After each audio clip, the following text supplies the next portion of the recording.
The Kansas City Chiefs should not be allowed to keep doing this. So we're going to be going through that and 3 other stories in today's video. So make sure to like this video, and if you want more Kansas City Chiefs news content like this, make sure to subscribe to the channel by hitting that red button down below. The first story is KC Chiefs add linebacker depth by signing LB Darius Harris. The Kansas City Chiefs linebacker room was a strength entering the 2023 season, both in terms of top-end talent and overall depth. Now, ahead of Week 8 and a high-octane matchup against the Miami Dolphins in Germany, their depth has been tested by injury. Just an hour after the NFL's trade deadline, KC has brought a familiar name back to Arrowhead. The Chiefs have signed linebacker Darius Harris to the active roster, poaching him from the Las Vegas Raiders practice squad, according to Matt Derrick of Chiefs Digest. The Chiefs also released linebacker Skyy Moore from the practice squad with an injury designation per Derrick's report. Harris never played for the Raiders, just 1 year after playing 291 defensive snaps with the Chiefs. He finished 2022 with 43 tackles, 3 tackles for loss, and 1.5 sacks for the Chiefs. Harris also played special teams with Kansas City in 2022 and can step into a number of potential roles on defense, which will likely be needed after injuries struck KC's LB room. This move follows 2 major injuries to 2 of the Chiefs' top 3 linebackers. Starting middle linebacker Nick Bolton is on injured reserve after having wrist surgery and is reportedly expected to return in December.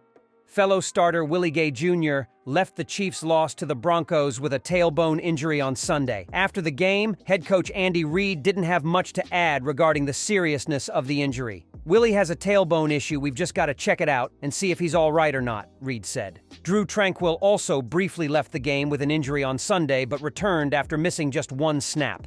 This move could have been necessary even without Gay's injury, but it now stands to reason that the Chiefs could be concerned that Gay will miss time with his tailbone issue. Against a speedy and complex Dolphins offense, athleticism and communication will be key. Before signing Harris, the Chiefs' linebackers without injury concerns would have been second-year linebacker Jack Cochran and rookie Cam Jones. Cochran and Jones have been steady special teams players for the Chiefs this season, but have only seen the field on defense in very small doses. With Harris, defensive coordinator Steve Spagnuolo gets a replacement-level player who should still be familiar with his defense as the Chiefs prepare for a major test against the Dolphins on Sunday. About halfway through the 4th quarter of the Kansas City Chiefs' Sunday afternoon game against the Denver Broncos, the offense faced a 4th and 2 from the Denver 26-yard line.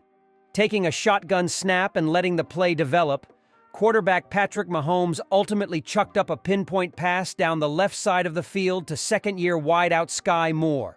Moore lost track of the football and ultimately couldn't come down with the pass in the end zone, pumping the brakes on the Chiefs' attempted comeback. The former second-round pick has caught a lot of flack for the failed conversion, adding to what's already been a rough sophomore campaign for him. Despite that, head coach Andy Reid praised Moore on Wednesday when he spoke to the media.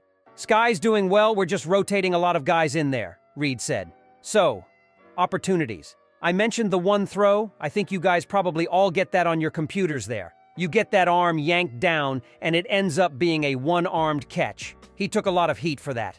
But for the most part, Skyy's doing a heck of a job for us, so just keep him growing. Although he's second among all Kansas City wideouts with 323 snaps played this season, 59.3%, Moore hasn't produced like it. He's tied for 3rd on the team in targets and ranks 6th in receiving yards and 7th in total receptions. Of all Chiefs with at least 10 targets this year, his 48.1% success rate is 7th. Under those same parameters, his catch percentage of 51.9% is dead last. Things don't get much better when expanding to an advanced stats outlook. According to Pro Football Focus data, Moore is 5th among Chiefs wideouts in yards after catch per reception at 4.2. On a yards per route run, YRR basis, his 0.83 mark ranks 5th as well. Out of all 121 NFL wideouts with at least 10 targets this season, his YRR ranks 105th. His passer rating when targeted 54.6 ranks 112th. Something clearly isn't working. While Moore has undoubtedly struggled in 2023, he's been far from the only receiver on the team to do so. Marquez Valdez-Scantling and Kadarius Toney, both expected to have big roles entering the year, have regressed from their 2022 forms. The Chiefs' offense remains one of the better ones in the league, yet many are still wanting more due to there being a surplus of underwhelming performances. Red zone woes, turnovers, and more have held Kansas City back from achieving even more success. Moore is a part of that equation, but Reid is confident that some patience will allow everyone to get back on track. "Yeah, so listen, we're going to be okay there," Reid said. "We just need to keep getting better all the way along. It's not just a wide receiver thing, it's all of us.